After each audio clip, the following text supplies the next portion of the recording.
శ్రీ గణపతయే నమః. అవిఘ్నమస్తు శ్రీ గురుభ్యో నమః. వేద పండితులకు, బ్రాహ్మణోత్తములకు, బుధజనులకు, హైందవ ధర్మం పాటించేటువంటి వారందరికీ శిరస్సు వంచి నమస్కారం. వాస్తులో ముఖ్యమైన ప్రశ్న. సిద్ధాంతులు వాస్తు చూస్తున్నారు. వాళ్ళకి మనశ్శాంతి లేకపోవడానికి, సంతానం లేకపోవడానికి, ఆర్థిక స్థితి లేకపోవడానికి సొంతిల్లు నమ్ముకునే సిద్ధాంతులు కూడా ఉన్నారు. వ్యసనపరులైన సిద్ధాంతులు ఉన్నారు. ఇట్లా వాళ్ళు వృత్తి వికాసం అనేది లేదు, మనశ్శాంతి లేదు, ఆరోగ్యం లేదు. కనుక వాళ్ళకి శాస్త్రం వచ్చు కదా, వాళ్ళ శాస్త్ర పాండిత్యంతో వాళ్ళ లాభం పొందొచ్చు కదా. ఎందుకని వాళ్ళకి అలా జరుగుతున్నది అంటే, ఇక్కడ ముందు సంకల్పం, ఆశ, తపన, కోరిక ఉంటాయి. ఇప్పుడు ఒక బెంగళూరులో ఒక కేసు వచ్చింది. ఒక బాబు పుట్టాడు అనమాట.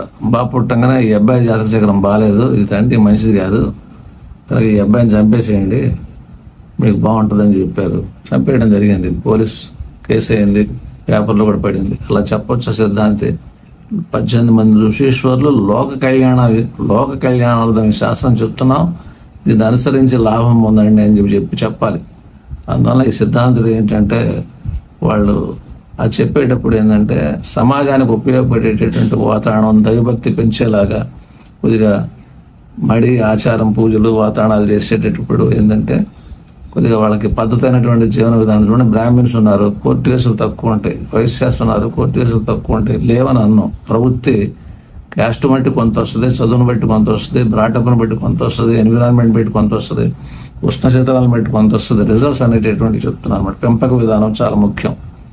దొంగ కొడుకు దొంగ అవుతాడా, దొంగ స్నేహితుడు దొంగ అవుతాడంటే, దొంగ కొడుకు అంటే దొంగ స్నేహితుడే దొంగ అవుతాడు. అంటే ఎన్విరాన్మెంట్ ప్రభావం మానవులకు ఎక్కువ. ఈ శాస్త్రం నేర్చుకోవడం అనేది పూర్వజన్మ సుకృతం. అది పరిపూర్ణత సాధించి ఒక మంచి గురువు దగ్గర నిష్ణాతులుగా నేర్చుకునేటట్టయితే అష్టైశ్వర్యంలో కాక పుట్టుకకు మూలమైన, ఎందుకు పుట్టామంటే ఆశ్రయాక మరణించిన మరో జన్మ ఉండదు.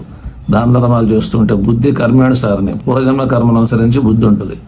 మానవాకు కర్మేణ జాతకం. మనం మాట్లాడే మాటలను బట్టి, మన ఆలోచన బట్టి, మన యాక్షన్ బట్టి ఆ రిజల్ట్స్ అనేటటువంటి ఉంటాయి అన్నమాట. ఆలోచన, మాట, చెవి పని అనుసరించి ఫలితం ఉంటుందని చెప్పారు. ఒక వ్యక్తి కోటీశ్వరుడిగా, ఒక వ్యక్తి బెకారిగా ఎందుకు పుడుతున్నారు? ఒకరికి కుష్టు వ్యాధి, మరొకరికి పరిపూర్ణ ఆరోగ్యవంతునిగా ఉండేట్టుకు ఎట్లా సంభవం? తెలివితేటలు, చదువు, మానవ ప్రయత్నం అనేటువంటి ఉన్నాను. కొందరు వ్యక్తులు ఎందుకు రాణించలేకపోతున్నారు? గతంలో డబ్బు దాచుకున్న వారు ప్రస్తుతం బ్యాంకు నుండి తీయగలరు. ఇది ఫస్ట్ మర్చిపోకండి. పూర్వజన్మలో మనం మంచి చేశాం, అది ఇప్పుడు అనుభవించగలం. బ్యాంకులో డబ్బులు దాచినట్టే తీయగలడు. డబ్బులు దాయకుండా మనం ఎలా తీయగలం? అప్పు తీయగలం. అప్పు తెచ్చినప్పుడు ఆటోమేటిక్ మనశ్శాంతి మనం కోల్పోతుంటున్నాం. మనకు గత జన్మలో నీవు నీ సంబంధికులు చేసిన కర్మఫలాన్ని ఈ జన్మలో ఎక్కువగా అనుభవిస్తుంటాం. ఈ జన్మలో చేసినటువంటిది కర్మఫలాన్ని భావి జన్మలో, రాబో జన్మలో అనుభవిస్తుంటాం. ఈ జన్మలో బలంగా చేసి ఇంటినారో చూడండి, పొద్దున్నే కిరీటాలని అయ్యని తయారు చేసి మనం మెప్పించి, ఒప్పించి అటు చప్పట్లు కొట్టేలాగా చేసినందువల్ల ఆయన ఎవరిని చేసుకున్నా సరే ఆయన గెలిపించడానికి ప్రయత్నం చేశాం. మనల్ని ఆనందపడేలాగా చేశారనమాట. కనుక ఈ జన్మలో బలంగా చేసే కర్మఫలాన్ని ఇప్పుడు కొంత మిగిలింది భావజన్మలో అనుభవిస్తామని చెప్పిన శాస్త్రం ఉంది. బలీయమైనటువంటి జన్మ కర్మఫలం అనుభవించక తప్పదు కొంత ఇప్పుడు. కనుక మంచి ఫలితాలు చెప్పేటువంటి సిద్ధాంతులు, రాజులు, మతాధిపతులు, స్వామీజీలు వాళ్ళతో సమానంగా గౌరవించబడతారు అన్నమాట. శాస్త్ర అవగాహన నుండి ఒక పద్ధతిగా చెప్పేటట్టు ధనధాన్య భాగ్యాలు పొందలేని వాడు ఎంతటి పండితుడైనను మరుగునబడి ఉంటాడు. శాస్త్ర అవగాహన లేని సామాన్య సిద్ధాంతైనను ఆ దశా బలానుసారైన యోగం అన్న సూత్రం ప్రకారంగా రాణించగలడు. ఎందుకు? కులం, మతం, ఈ అలవాట్లు అనేటటువంటి ఈ సాత్వికత, పద్ధతైనటువంటి గుణగణాలు, సమభావన, అందరెడగల అనుభవం, ఇవన్నీ కూడా ఉపయోగపడతా ఉంటాయి అన్నమాట. ఇతరుల మనసు నొప్పించక, ఆశ లేక ఏ సిద్ధాంతి జీవన విధానం ఉండనో వారు కొద్దిగా పద్ధతైనటువంటి జీవన విధానం వలన పక్క వ్యక్తికి బాధ కలగకుండా జీవించేటట్టయితే మిగతా ఆహారం, శారీరక వ్యాయామం, తల్లిదండ్రులు, సంఘము, దేవుడి భక్తి కలిగి చెడు అలవాట్లు లోను కాకుండా పద్ధతైన గుణగణాలతో పక్క వ్యక్తికి బాధ కలగకుండా, రెడ్డింగ్ అండర్లైన్ చేయండి, పక్క వ్యక్తికి బాధ కలగకుండా. ఇక్కడ ఏంటంటే మనకి కూటమి ప్రభుత్వం ఉంది, అక్కడే ఒకళ్ళ వలన ఒకళ్ళ బాధ కలుగుతూ ఉంటుంది. ఏమంటే వాళ్ళు స్టేట్మెంట్లు ఇస్తుంటారు, మళ్ళీ తర్వాత మళ్ళీ సర్దుకుంటూ ఉంటుంటారు అనమాట. పక్క వ్యక్తికి బాధ కలగకుండా చేయడం అనేది చాలా కష్టం. అది కనుక కొద్దిగా కంట్రోల్ పెట్టుకుంటే కొద్దిగా ఎక్కువ లాభాలు ఉంటాయి. ఇంకా అది కాకుండా ఈ కఠినమైనటువంటి ఆలోచనలు, కఠిన మాటలు పలకటం అనేది మానేసి మంత్రాలు, తంత్రాలు, జపహోమాలు అనేది కొద్దిగా ఈ ఈ గాయత్రి పూజా విధానం అనేటటువంటిది కనుక జాగ్రత్తగా చేసేటట్టయితే నేను చూశాను. ఒక సిద్ధాంతం ఉన్నారు, ఆయన శ్రీశైలంలోనే హోమం చేసేవాడు. తూర్పిట్ట ఉండేది అనమాట, నేల ఎత్తుండేది. ఆయన ఈశాన్యంలో ఒక షెడ్, నైరుతిలో షెడ్ ఉండేది. వాళ్ళ బాబు కూడా యాక్సిడెంట్లో కొద్దిగా కష్ట నష్టాలకు గురవడం జరిగింది, చనిపోవడం జరిగింది అనమాట. కనుక ఆయనే తూర్పు నేల ఎత్తుండి, ఈశాన్య నేల ఎత్తుండి, ఈశాన్య షెడ్ వేసి అందులో మంట పెట్టి ఆయన హోమం చేస్తూ ఉండి ఆయన సంతానం కోల్పోయి ఆయన ప్రపంచం అంతా చూస్తా అంటాడు. సంపాదించారు, 30 కోట్లతో చాలా సంపాదించారు. డబ్బు మన ఎమ్మటే రాదు, ఫస్ట్ గుర్తుపెట్టుకోండి. శాస్త్రాన్ని నిలబెడతానికి మనం ప్రయత్నం చేయాలన్నమాట.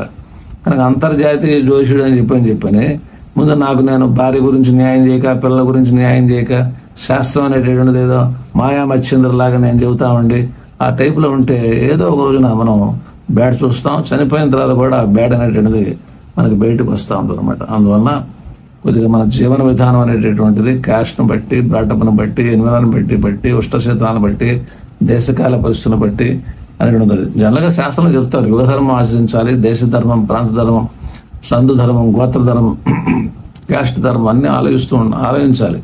ఆలోచించి ఎక్కడెక్కడ ఎంతెంత న్యాయం చేయాలి దాని ప్రకారంగా చేస్తూ వెళ్తా ఉంటే అప్పుడు ఆ ఫలితాలు అనేటటువంటిది కొద్దిగా మనం మంచిగా చూడగలం. అందువల్ల నువ్వు భగవంతుని కోరుకోవాలి, అయ్యా మంచి లైఫ్ పార్ట్నర్ రావాలి, జీవిత భాగస్వామి భగవాన్ అని చెప్పిన భావం తద్భవతి కదా. ఒక రాగజంలో నీళ్లు పెట్టుకున్నాం, పెళ్లి అవ్వాలి, మంచి యోగవంతమైన భార్య రావాలనుకొని ఆ నీళ్లు తాగుతా ఉంటే రావడానికి అవకాశం ఉంది. సంకల్ప బలం ఆ వాటర్లోకి వెళ్ళిపోద్ది. మీ ఆలోచన విధానం ఆటోమేటిక్గా మనకు మంచి జరగడానికి అవకాశాలు అనేటటువంటివి ఉంటాయి అనమాట. అట్లాగే బలమైనటువంటి సంకల్పం ఉండి నేను సీఎం అవ్వాలని చెప్పిన బలంగా అనుకున్నారు, ఆటోమేటిక్గా అవకాశాలు ఉన్నాయి. కొందరు ఏంటంటే వాళ్ళ జాతక చక్రాలు బాగోపోయినా కూడా పక్క వాళ్ళ జాతక చక్రాల ప్రకారంగా వాళ్ళు బలంగా అనుకునే వాళ్ళు మనకు దొరికారు. ఇప్పుడు చూడండి, పవన్ కళ్యాణ్ అన్నాడు నేను సీఎం అవటం ఖాయం, జగన్ నేను అతప్పాలను తొక్కేస్తాను, నేను సీఎం కావద్దు, నా పేరు పవన్ కళ్యాణ్ కాదన్నాడు. ఆయన వల్ల ఇక్కడ పక్కన వాళ్ళు సీఎం అయ్యారు. అందువల్ల సజ్జన సాంగత్యం, రుజన సాంగత్యం, మనం చేసే ప్రతి పని క్యాలిక్యులేషన్ అవుద్ది. ఎవరు క్యాలిక్యులేషన్ చేస్తారనేటువంటిది భగవంతుడే. అది కనుక ఎప్పటికప్పుడు రిజల్ట్స్ వస్తాయంటే రావు. ఇప్పుడు ఒక ఆయన కంచిపేట దగ్గరికి వచ్చారు. నేను చిన్నప్పటి నుంచి దేవుడిని పూజ చేయలేదండి, నేను ఆఫీసర్ని, నాకు నెలలా మంచి జీతం వస్తుంది, బ్రహ్మాండం ఉంది, గాయత్రి చేయను, సంధ్యావందనం చేయను అని చెప్పారు. సరే ఆయన, బాబు నువ్వు సైకిల్ తొక్కుతావా అన్నాడు. చిన్నప్పుడు తొక్కేవాడినండి. తొక్కినప్పుడు స్పీడ్గా తొక్కావనుకో, నువ్వు ఆపేసావు సైకిల్, ఆ సైకిల్ ఎమ్మటి ఆగిపోద్దా, బ్రేక్ వేయలా, ఎమ్మటి ఆగిపోద్దా, కొంత లెక్క వెళ్తుందా అన్నాడు. కొంత లెక్క వెళ్తుంది కదండి, రోడ్డు డౌన్ ఉందనుకో ఇంకా కొంత లెక్క వెళ్తుందా అంటే అవును కొంత లెక్క వెళ్తుందండి. ఇది గుర్తుపెట్టుకో, నీ పూర్వీకుల కర్మఫలాలు ఉంటాయి, గత జన్మ కర్మఫలాలు కూడా ఉంటాయి. వాటిలో కొంత మంచి చేయబట్టి ఇవాళ నువ్వు దేవుడి దగ్గరికి వెళ్ళపోయినా, ఇవాళ నువ్వేం పూజలు చేయకపోయినా నీ బండి దొల్లుతా ఉన్నది. ఎప్పుడైతే ఈ పుణ్యకార్యం అంతా ఆగిపోయిందో ఆటోమేటిక్గా అప్పుడు నీకు వాట్ గుర్తు వస్తుంది, కర్మఫలాలు నేను గుర్తు వస్తుంది. నువ్వు అట్లా ఎప్పుడు ఆలోచించబాక అని చెప్పని మంచిగా ఆయన చెప్పింది. ఎవరు? చంద్రశేఖరన్ సరస్వతి. 99 సంవత్సరాలు జీవించడం ఆయన, నడిచే దేవుడు అనమాట. కనుక అప్పుడు అవగాహన వద్దు మనకి, ఓహో ఇది ఇవాళ ఎందుకు బాగుంది నాకు. కనుక ఇక్కడ ఏడ్చే రోజు ఉంటుంది, నవ్వే రోజు ఉంటుంది. నవ్వే రోజున మనకి నవ్వగలం, నవ్వేవాడు మన పక్కన ఎవరిని వచ్చారు ఆయన కూడా నవ్వించగలం. అందువల్ల సజ్జన సాంగత్యం, దుర్జన సాంగత్యం, ఇట్లా జాతక చక్రం బాగుపడితే ఫ్రెండ్షిప్ చేయటం, ఒకవేళ మన జాతకం బాగోపోతే పార్ట్నర్షిప్తో కొద్దిగా మనం ఫ్రెండ్షిప్ మనం చేసేటట్టయితే పార్ట్నర్షిప్ కొద్దిగా మనకు మంచి జరగడానికి అవకాశాలు అనేటటువంటి కొంతమేర ఉంటుంటాయి అన్నమాట. అందువల్ల విషయ అవగాహనతో మనం అన్ని మంచి అనేటటువంటిది మనం పొందొచ్చు అన్నమాట. అది మంగళ మహోత్సవం.